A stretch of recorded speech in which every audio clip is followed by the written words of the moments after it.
नमस्कार दोस्तों, स्वागत है हमारे चैनल स्नेहा टेक में। एक बार गणेश जी ने पृथ्वी के मनुष्यों की परीक्षा लेने का विचार किया। वे अपना रूप बदलकर पृथ्वी पर भ्रमण करने लगे। उन्होंने एक बालक का रूप बना लिया। एक हाथ में एक चम्मच में दूध ले लिया और दूसरे हाथ में एक चुटकी चावल ले लिया और गली गली घूमने लगे। साथ ही साथ आवाज लगाने लगे, कोई मेरे लिए खीर बना दो, कोई मेरे लिए खीर बना दो। पर उनकी बातों पर कोई ध्यान नहीं दे रहा था, बल्कि उन पर सभी हंस रहे थे। वे लगातार एक गांव से दूसरे गांव में इसी तरह चक्कर लगाते रहे, पर कोई खीर बनाने के लिए तैयार नहीं था। सुबह से शाम हो गई, गणेश जी लगातार घूमते रहे। एक बुढ़िया थी, शाम के वक्त अपनी झोपड़ी के बाहर बैठी हुई थी। तभी गणेश जी ने वहां से पुकारते हुए निकले और कोई मेरी खीर बना दो, कोई मेरी खीर बना दो। बुढ़िया बहुत कोमल हृदय वाली स्त्री थी।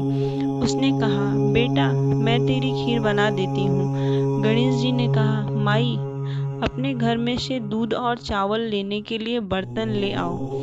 बुढ़िया एक कटोरी लेकर जब झोपड़ी से बाहर आई तो गणेश जी ने कहा, अपने घर का सबसे बड़ा बर्तन लेकर आओ। बुढ़िया को थोड़ी झुंझलाहट हुई, पर उसने कहा, चलो बच्चे का मन रखने के लिए ही जाकर ले आती हूँ। वह अपने घर सबसे बड़ा पतीला लेकर बाहर आई।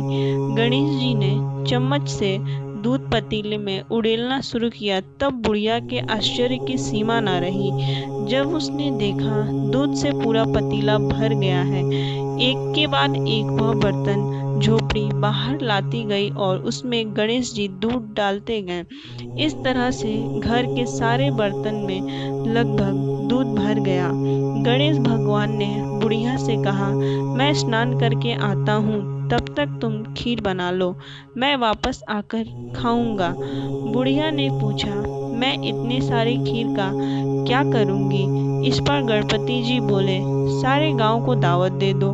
बुढ़िया ने बड़े प्यार से मन लगाकर खीर बनाई। खीर की भीनी भीनी मीठी मीठी खुशबू चारों दिशाओं में फैल गई। खीर बनने के बाद वह हर गांव में जाकर खीर खाने का न्योता देने लगी। लोग उस पर हंस रहे थे। बुढ़िया के घर में खाने को दाना नहीं और यह सारे गांव को खीर खाने की दावत दे रही है। लोगों को कौतूहल हुआ और खीर की खुशबू से लोग खींचे चले आए। लोग सारा गांव बुढ़िया के घर में इकट्ठा हो गया। जब बुढ़िया की बहू को दावत की बात का पता चला, तब उसने पहले वहां पहुंचकर उसमें से खीर लेने का सोचा। उसके मुंह में पानी आ गया। उसे बड़ी जोर से भूख लगी थी। उसने एक कटोरी में खीर निकाली और दरवाजे के पीछे बैठकर खाने की तैयारी करने लगी। इसी बीच एक छींटा गिर गया और गणपति जी को भोग लग गया। वह प्रसन्न हो गए। अब पूरे गांव को खाने की दावत देकर बुढ़िया वापस अपने घर आई तो उसने देखा बालक वापस आ गया था।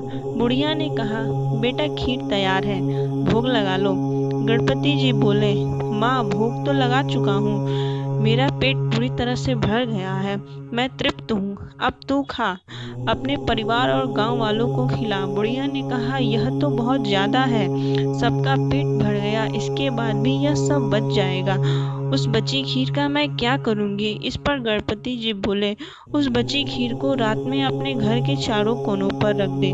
और बुढ़िया ने ऐसा ही किया। जब सारा गांव जी भरकर खा चुका था, तब भी ढेर सारी खीर बच गई। उसने उसके पात्रों को अपने घर के चारों तरफ रख दिया। सबसे पहले सुबह उठकर उसने क्या देखा? पतीला में खीर के स्थान पर हीरे, जवाहरात, मोती ये सारे भरे हुए थे। वह बहुत खुश थी। उसकी सारी दरिद्रता दूर हो गई और वह आराम से रहने लगी। उसने गणपति जी का एक भव्य मंदिर बनवाया और साथ में एक बड़ा सा तालाब भी खुदवाया। इस तरह उसका नाम दूर दूर तक प्रसिद्ध हो गया। उस जगह वार्षिक मेले लगने लगे। लोग गणपति जी की कृपा प्राप्त करने के लिए उस स्थान पर पूजा करने और मान्यताएं मानने के लिए आने लगे। गणेश जी सबकी मनोकामनाएं पूर्ण करें। धन्यवाद वीडियो देखने के लिए।